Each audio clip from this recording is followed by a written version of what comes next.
OPM in third person, I don't wanna see him. So I'm rehearsing with my peoples how to GM from a remote location in the VM, scoping the holes. Good morning, good morning, good morning. It's Monday Morning Modus. I am Dr. Edgar Everett, and today I wanted to share something with you that I've created, that I've learned.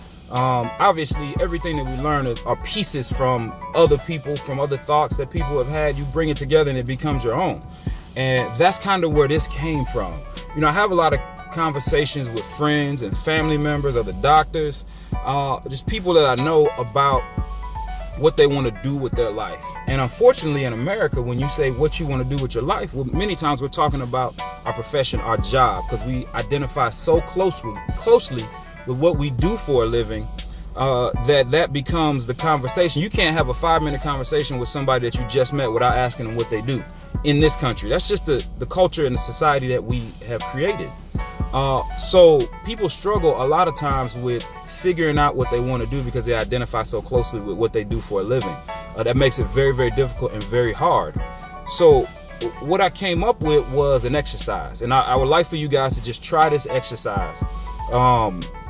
So I was talking to somebody close to me, and she was, struggling with what she wanted to do, what was her next phase, what she wanted to do with her life. She's been a mom for a really long time. Her kids are getting older.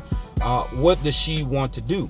And this is what I told her to do. I said, the first thing that you need to do is make a list of what you want your life to look like. You know, where you want to live, how often you want to work, how much money you want to make, whether or not you want to travel, whether or not you want to do charity work. You just list all those things, lose weight, whatever it might be. Just list out all those things so you can't think of anything else. So make a long list of all those things that identify with you and how you want your life to look. Now, set that aside.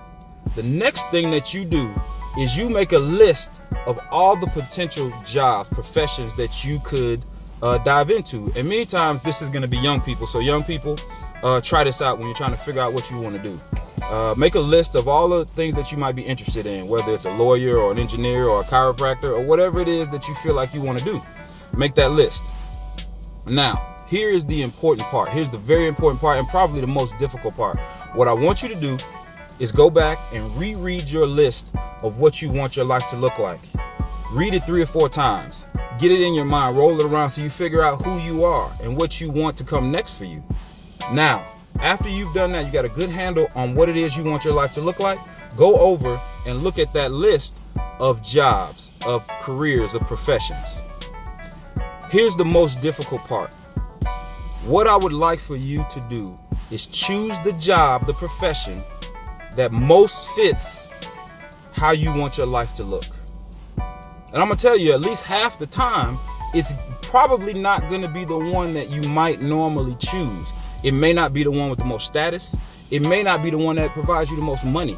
It may not be the one that you thought would be the profession that you would choose. Here's why this is important. And I'm running a little long because I think this is important. Here's why this is important. Because what I've identified and what I truly believe is that in the end, after being a chiropractor for a little while now and kind of thinking about my next phase, I'm still going to be in chiropractic obviously because I love it. But thinking about my next phase, all those thoughts, all those things are surrounded by what I want my life to look like, my family, economically, what I want my personal journey to look like, all of those things. So if you are able to get ahead of the game and choose a profession that's going to provide for you the life that you want to live, I promise you that you will be happy with your choice. What you'll be less happy with is just choosing a job based on what you think you might want to do, what provides the most status, or what makes the most money. When you make choices like that, you're not really considering yourself. What you're doing is considering other people and probably what other people might think, and probably what makes you the most comfortable. This may be an uncomfortable choice, but if you go through this process of making that list and making that career list and matching those two up, the outcome, with the answer that you come up with, I challenge you for that to be the one that you go with. If you stick with this, it'll make your life amazing. This is Dr. Edgar Everett. This is Monday Morning Modus. Be well, be blessed, And as always, get adjusted.